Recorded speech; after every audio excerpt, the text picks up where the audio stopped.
Hey, and welcome back to another video. In today's video, we're going to take a look at the Python filter function, which lets you filter iterables such as Python lists with ease. So let's get started and dive right in. All right, so let's take a look at what the filter function in Python looks like.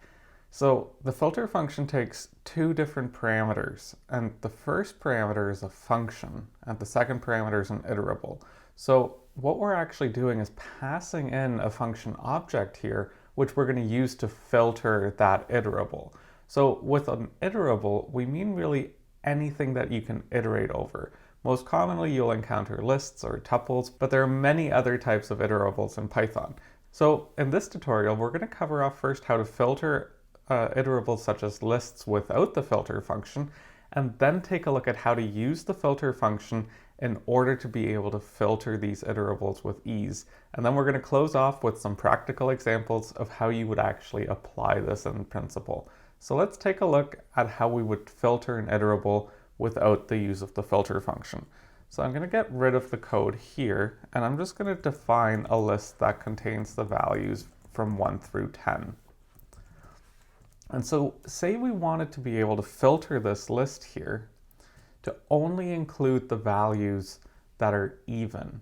The way that we could do this actually is by creating a new list, and we'll call this evens, and we'll make this an empty list for now.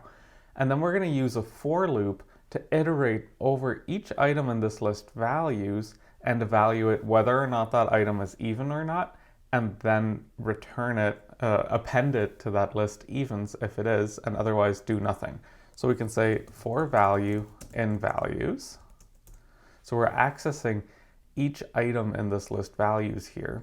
We're going to check whether or not that value is even, and we can do this using the modulo operator. So if we write value modulo 2 equals 0. So this means that if the remainder of dividing each value by 2 is equal to 0, then do this action. And the reason we do this is because this is a common way of checking whether or not an item is even or not. So if the value is even, we actually want to append it to our list evens. So what we're going to do is write evens.append value. So now let's take a look at, after this for loop runs, what our list evens looks like. So we can hit the run button up here, and we can see that it only contains the even values. Now, we could even write this with a list comprehension to really cut down on the code, but in many cases, you'll want to filter your iterables in much more complex ways, and because of this, we use the filter function. So let's take a look at the simple example of how we can actually use the filter function to be able to filter our list in the same way. So remember that the filter function takes two arguments. The first argument is that function, and the second argument is the iterable that we want to filter. So we already have half of that equation here because we have our iterable defined. So what we need to do now is return that function. So we need to create this function, so we can call this only even, and it's going to take a single parameter here, our value. So what we can do now is check whether or not that value is even and return it as a Boolean. So what we can do is return x modulo 2 equals 0. So this return statement here will actually return a Boolean value if that passed in argument is even. So now we can recreate our list called evens here and use the filter function. So what we're going to pass in here is first just the function callable. So we're going to say only even, and then we're going to pass in our iterable here, which is values. So let's take a look at what evens looks like when we print this out now.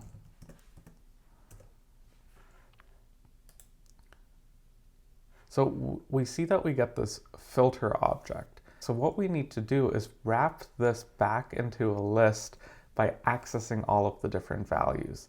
So we can either do that in here or in the declaration. So let's wrap this in the list function and see what our result looks like now. We can see that we have this list only containing the even values. So at this point, you may be wondering, this actually looks like a little bit more code than we had before. but there's two main benefits. The first is the intentionality of our code. We make it explicitly clear that we want to filter our list of values here rather than using that for loop where we need to add a comment about what we're doing. So we're being very explicit about what our code is doing here, and that makes our code that much more readable. The second is that by defining this function here, we're actually able to test this function in a much more meaningful way to make sure that it works, but we're also able to reuse this function in many different places. So that brings us to the next point. We may not actually always want to reuse this function, and because of this, we can actually use an anonymous Lambda function. So if we knew we only wanted to filter our list a single time, we can actually define the function directly within the filter function. So let's take a look at how we can do this. So I'm going to get rid of this code here. And then what we're going to do here is replace the function that we're filling in with a Lambda function. So what we can do is create the Lambda function directly within our filter function. So we'll write Lambda of x, and then we'll evaluate again whether or not this statement here is true. And if it's true, then it's going to filter these values into our resulting list. So let's print out our list evens here. And we can see that we get the same result as we did before. However, in this case, the reader of your code knows exactly what's happening here rather than needing to look at another function definition. All right, so let's take a look at a few more examples. We've already been able to filter a list based on whether or not a value is even or not. What we can also do is filter a list based on the values being greater or equal to or less than a certain value. So say we wanted to filter this list here to only include values that are greater than or equal to 5. So let's redefine our list here, and we'll call this greater than 5. And so what we can do now is again use this Lambda function in here and say that if x is equal to or greater than 5, we want to be able to filter down to it. So when we run this, we can see that we get the values of 5 through 10. And we can take a look at a number of more complex examples as well. So say that we're given a list of strings here. And what we want to be able to do is be able to filter down our strings to only have a length that are equal to or greater than 4. So in this case, because we're only working with such a short list, we could intuitively do this ourselves. But let's see how we can actually work with the filter function here. So I'm just going to redefine this here and just call this filtered. And what we want to do is look at each string here and be able to take a look at whether or not the values here are greater, the length of each string is greater than or equal to 4. So what we can do is the len of x is greater than or equal to 4. So when we run this, it's going to access each item here and check whether or not this condition is true. And if it is, then it will be added into our list filtered. So in this case, we can see that it's filtered out the words yes and no, but it's kept any string that's actually longer than the length of 4 or equal to the length of 4. So this was still a fairly simple example. But imagine that you're downloading data from an API and you get a list of different users and their ages. So what we have here is a list of dictionaries where each dictionary contains a name and an age of the person.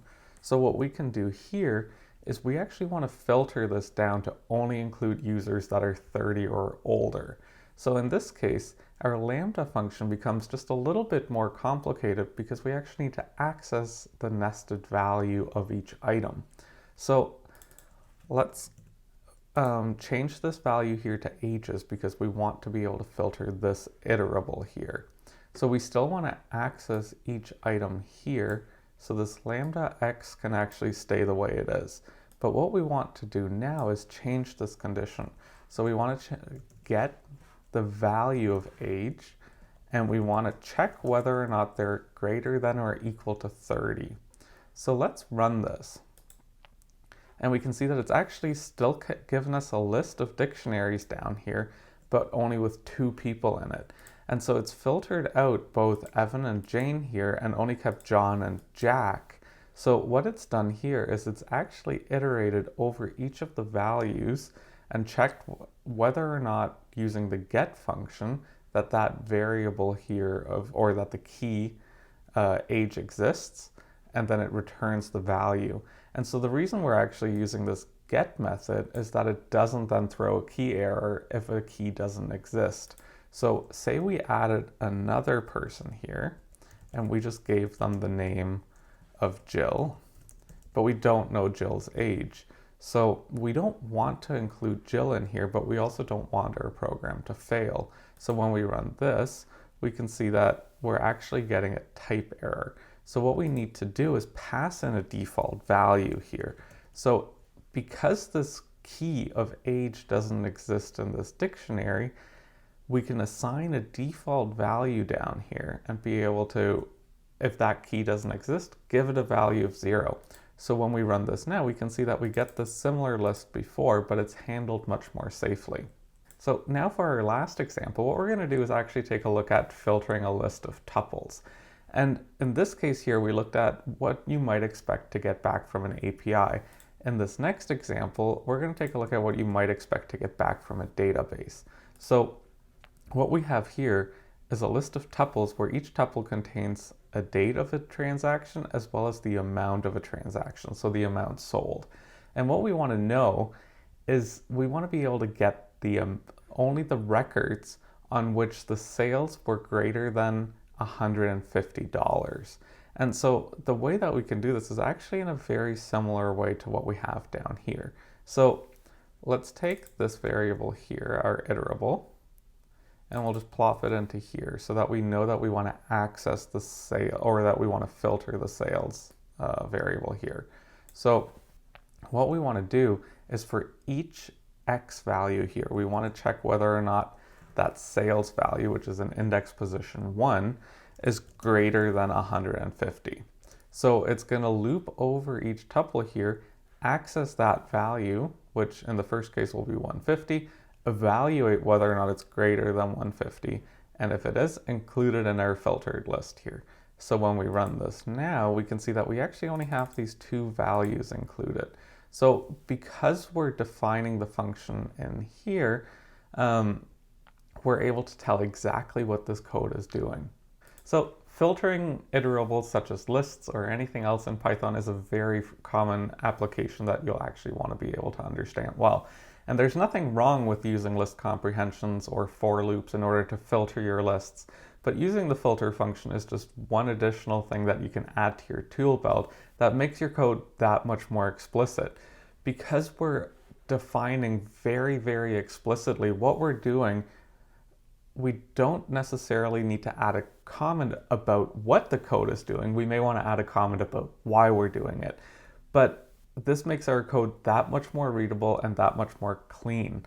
I really hope that you enjoyed this tutorial. If you learned something new, please consider giving it a thumbs up. If you haven't yet subscribed, consider subscribing and hitting that little bell icon so you'll be notified when I release new videos just like this one. Thanks so much for watching and have a great day.